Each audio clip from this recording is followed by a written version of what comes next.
കയ്പമംഗലം, ചന്ദ്രാപിന്നി, എടത്തുരുത്തി മണ്ഡലം കോൺഗ്രസ് കമ്മിറ്റികളുടെ നേതൃത്വത്തിൽ കയ്പമംഗലം പോലീസ് സ്റ്റേഷനിലേക്ക് മാർച്ച് നടത്തി. സംസ്ഥാന വ്യാപകമായി KSU യൂത്ത് കോൺഗ്രസ് പ്രവർത്തകർക്കെതിരെയുള്ള പോലീസ് നടപടിയിൽ പ്രതിഷേധിച്ചാണ് മാർച്ച് സംഘടിപ്പിച്ചത്.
കൂരിക്കുഴി 18 മുറി സെന്ററിൽ നിന്നും ആരംഭിച്ച മാർച്ച് പോലീസ് സ്റ്റേഷന് സമീപത്ത് വെച്ച് പോലീസ് തടഞ്ഞു.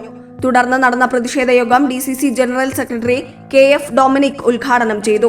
കേരളത്തിലെ പാവപ്പെട്ട ഒരു മനുഷ്യന് പോലും പട്ടിക്ക് പോലും ഒരു രൂപ സഹായം നൽകാതെ ജനസമ്പർക്ക പരിപാടി എന്ന പേരിൽ കോടിക്കണക്കിന് രൂപ കലക്ടർമാരെയും തഹസിൽദാർമാരെയും പഞ്ചായത്ത് സെക്രട്ടറിമാരെയും വില്ലേജ് ഓഫീസർമാരെയും മറ്റ് സർക്കാർ ഉദ്യോഗസ്ഥന്മാരെ ഉപയോഗിച്ചുകൊണ്ട് ഫണ്ട് പിരിച്ച് മാമാങ്കം നടത്തുന്ന കൊള്ള നടത്തുന്ന ഒരു ജനസമ്പർക്ക പരിപാടിയുമായിട്ടാണ് പിണറായി വിജയൻ മുന്നോട്ട് പോയിക്കൊണ്ടിരിക്കുന്നത്. സ്വാഭാവികമായും KPCC തീരുമാനത്തിന്റെ ഭാഗമായിട്ടല്ല, ജനങ്ങൾ ഇത് കണ്ടുള്ള പ്രതിഷേധമാണ്. KSU യൂത്ത് കോൺഗ്രസ് പ്രതിഷേധവുമായി രംഗത്ത് വന്നത് ഈ അഴിമതിക്കെതിരെ, കൊള്ളയ്ക്കെതിരെയാണ്, ജനസമ്പർക്ക പരിപാടിക്കെതിരെയാണ് സമരമായി മുന്നോട്ട് വന്നത്. സ്വാഭാവികമായും ജനാധിപത്യ രീതിയിലുള്ള സമരങ്ങളെ അടിച്ചൊടുക്കുന്ന നയം CPM-ന്റെ സ്റ്റാലിനിസ്റ്റ് നയമാണ് കേരളത്തിൽ നടപ്പാക്കിക്കൊണ്ടിരിക്കുന്നത്. ആയിരക്കണക്കിന് പ്രവർത്തകരെയാണ് ഓരോ ദിവസവും ജയിലിലടയ്ക്കുന്നത്. 10,000-കണക്കിന് പ്രവർത്തകരെ കരിങ്കൽ തടങ്കലിൽ വെക്കുന്നു. യാതൊരു കാര്യവുമില്ല. കരിങ്കൊടി കാണിക്കുന്ന KSU-കാരനെ, കോൺഗ്രസുകാരനെ ഒരു കാര്യവുമില്ലാതെ ക്രൂരമായി മർദ്ദിക്കുമ്പോൾ പോലീസിന്റെ സാന്നിധ്യത്തിൽ DYFI-യുടെയും SFI-യുടെയും CITU-വിന്റെ ഗുണ്ടകൾ പോലീസിന്റെ സാന്നിധ്യത്തിൽ ആണ് കോൺഗ്രസുകാരെയും KSU-കാരെയും മർദ്ദിച്ചുകൊണ്ടിരിക്കുന്നത്. കോൺഗ്രസ് കയ്പമംഗലം വെസ്റ്റ് മണ്ഡലം കമ്മിറ്റി പ്രസിഡന്റ് CJ ജോഷി അധ്യക്ഷനായി. DCC general secretary PMA Jabbar മുഖ്യപ്രഭാഷണം നടത്തി. ഒരു മാസക്കാലമായിട്ട് 10% പോലും പരാതികൾക്ക് പരിഹാരം കാണാതെ ജനങ്ങളെ വെറും വിഡ്ഢികളാക്കുന്ന ഒരു നവകേരള സദസ്സ് നടത്തി മുന്നോട്ട് പോവുകയാണ് മുഖ്യമന്ത്രി പിണറായി വിജയൻ. ജനങ്ങളെ നികുതിപ്പണം ഉപയോഗിച്ചുകൊണ്ട് 140 മണ്ഡലങ്ങളിൽ തൊഴിലുറപ്പുമായി ബന്ധപ്പെട്ടവരും കുടുംബശ്രീയുമായി ബന്ധപ്പെട്ടവരും സ്കൂളിലെ വിദ്യാർത്ഥികളെയും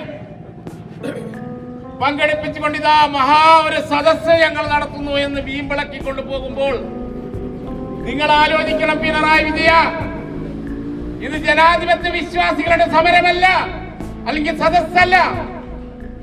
ആ സദസ്സിൽ വരുന്ന പാവപ്പെട്ടവരുടെ പ്രശ്നങ്ങൾക്ക് പരിഹാരം കാണാൻ വേണ്ടി വരുന്ന പാവങ്ങളാണ്, പച്ചപ്പാവങ്ങളാണ്.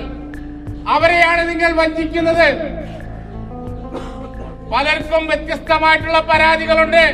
വില്ലേജ് ഓഫീസുകളിൽ നിന്നും കളക്ടറേറ്റിൽ നിന്നും സർക്കാരിൽ നിന്നും പലവിധ കാര്യങ്ങൾ നേടിയെടുക്കുന്നതിന് താമസം വന്നത് ആ പ്രശ്നങ്ങൾക്ക് പരിഹാരം കാണുന്നതിന് വേണ്ടിയിട്ടാണ് ആ സദസ്സിലുള്ള ഒട്ടുമുക്കാൽ ആളുകളും.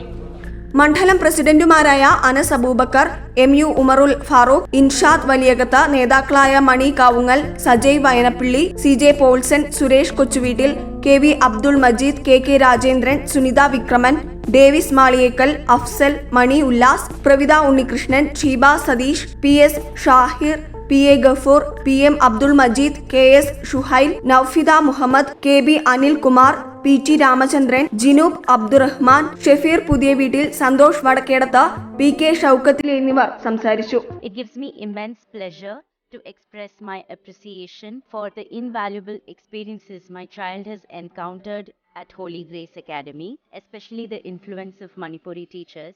And this initiative has showcased the school's determination to instill values of diversity and unity in our children. കുട്ടികൾക്ക് കൊടുക്കുന്ന വീക്കിലി പ്ലാൻസ് അവരുടെ എഡ്യൂക്കേഷന്റെ ഭാഗമാകാൻ നമുക്ക് സാധിക്കുന്നുണ്ട്. വീക്കെൻഡ് ആയിട്ട് നമുക്ക് തരുന്ന ഈ വീക്കിലി പ്ലാൻസിലൂടെ കുട്ടികളുടെ സ്ട്രെസ് ഒത്തിരി കുറയ്ക്കാനായിട്ട് സാധിക്കും. അവരുടെ അക്കാഡമിക് ഇയറിലേക്ക് കൂടുതലായിട്ട് കോൺസെൻട്രേറ്റ് ചെയ്യാനായിട്ട് സാധിക്കും. അവരുടെ മെന്റൽ ഹെൽത്തിന് ഒത്തിരി ഇംപ്രൂവ്മെന്റ് കൊടുക്കാനായിട്ട് സാധിക്കുന്നുണ്ട്. And now I have been witnessing the developmental change in my son. Your teachers work collaboratively with kids to enhance their academic knowledge as well as their life skills. I really express my gratitude to Holy Grace family for providing a truly international curriculum to my son.